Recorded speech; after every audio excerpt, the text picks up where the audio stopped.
बाल विकास एवं शिक्षा शास्त्र से संबंधित कुछ महत्वपूर्ण प्रश्न हैं, जिनमें दिए गए फर्स्ट प्रश्न है, मीरा विद्यालय के बाद गिटार का अभ्यास करती है। वह इस कार्य से प्रेम करती है और यह उसे संतुष्टि देता है। यह क्या दर्शाता है?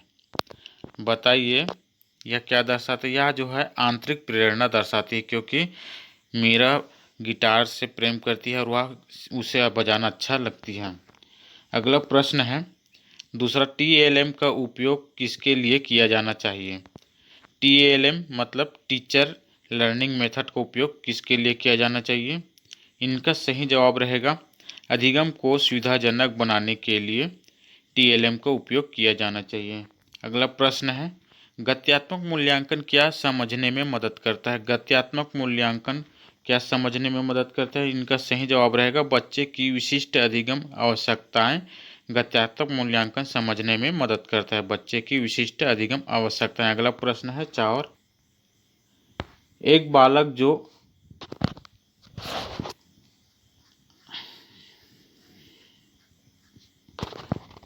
अगला प्रश्न है चौथा, एक बालक जो अपने स्कूल जीवन के बीच यानी लगभग 10.5 साल में अपनी आयु के समकक्ष से नीचे की कक्षा का कार्य करने में असमर्थ हो को किस प्रकार का बालक कहते हैं? ऐसे बालक जो 10 वर्ष का हो और अपने कक्षा के नीचे की कक्षा कार्य करने में असमर्थ हो, इस प्रकार के बालक को क्या कहते हैं? इस तरह के बालक को जो कहा जाता है, शैक्षिक रूप से मंद बालक कहा जाता है। क्या कहा जाता है? शैक्षिक रूप से मंद बालक। अगला प्रश्न है 5वां, किसी संप्रत्यय को पढ़ाते समय एक अध्यापिका को निम्न में से क्या नहीं करना चाहिए? बताइए, क्या नहीं करना चाहिए? विद्यार्थियों को कार्य कारण संबंधों को तलाशने के लिए कहना। यह जो है किसी संप्रत्यय को पढ़ाते समय अध्यापिका को नहीं करना चाहिए। विद्यार्थियों को कार्य कारण संबंधों को तलाशने के लिए नहीं कहना चाहिए। ठीक है, अगला प्रश्न है, अगला प्रश्न 6वां है, निम्नलिखित में से किस प्रकार का प्रश्न उपलब्ध डेटा या उनके अधिगम से आगे जाने वाले और उन्हें उनके व्यक्तित्व विशेषताओं के साथ संश्लेषित करने की अनुमति देता है? इनका सही जवाब क्या रहेगा? काल्पनिक प्रश्न। काल्पनिक प्रश्न यह जो है व्यक्तित्व विशेषताओं के साथ संश्लेषित करने की अनुमति देता है। अगला प्रश्न है 7वां, रेन जूली प्रतिभाशाली की अपनी परिभाषा के लिए जाने जाते हैं। बताइए, रेन जूली प्रतिभाशाली की अपनी परिभाषा के लिए जानी जाती है। इनका सही जवाब रहेगा, त्रिवृत्तीय के लिए जानी जाती हैं। ठीक है, अगला प्रश्न है 8वां, अनुभूति की प्रकृति इसमें से किस कथन सही रूप से चित्रित होती है? अनुभूति की प्रकृति इनमें से किस कथन में सही रूप से चित्रित होती है?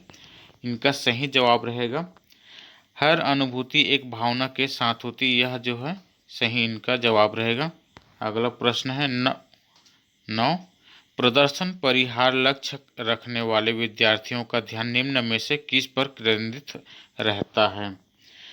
प्रदर्शन परिहार लक्ष्य रखने वाले विद्यार्थियों का ध्यान निम्न में से किस पर केंद्रित रहता है? यह जो है इनका सही जवाब रहेगा, असफल होने का डर। यह जो है असफल होने का डर।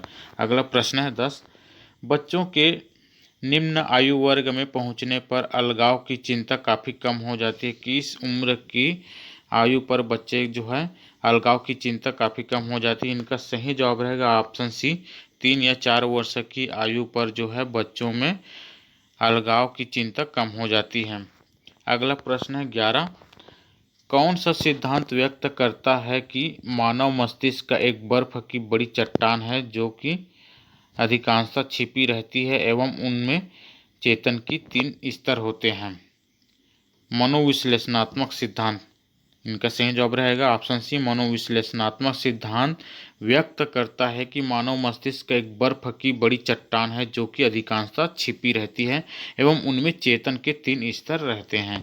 ठीक है, अगला प्रश्न है, सूचना को स्कीमा में लेने की प्रक्रिया को किस रूप में जाना जाता है? सूचना को स्कीमा के रूप में लेने की प्रक्रिया को किस रूप में जाना जाता है? यह जो इनका सही जवाब रहेगा आत्मसातकरण के रूप में जाना जाता है। ठीक है, अगला प्रश्न है, शून्य पाठ्यक्रम क्या है? शून्य पाठ्यक्रम क्या है?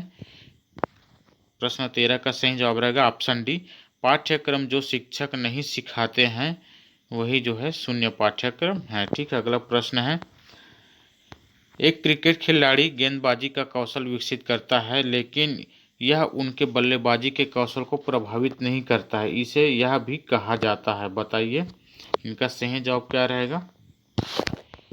इनका सही जवाब रहेगा प्रशिक्षण का शून्य हस्तांतरण होता है। प्रशिक्षण का शून्य हस्तांतरण होता है। ठीक है, अगला प्रश्न है, विषय वस्तु को पढ़ते समय शब्दों को हटाने, उलटकर लिखने और बदलकर लिखने में कठिनाई आना किस विकार की तरफ इशारा करता है। वाचन वैकल्य। विषय वस्तु को पढ़ाते समय शब्दों को हटाने, उलटकर लिखने और बदलकर लिखने में कठिनाई आना, यह जो है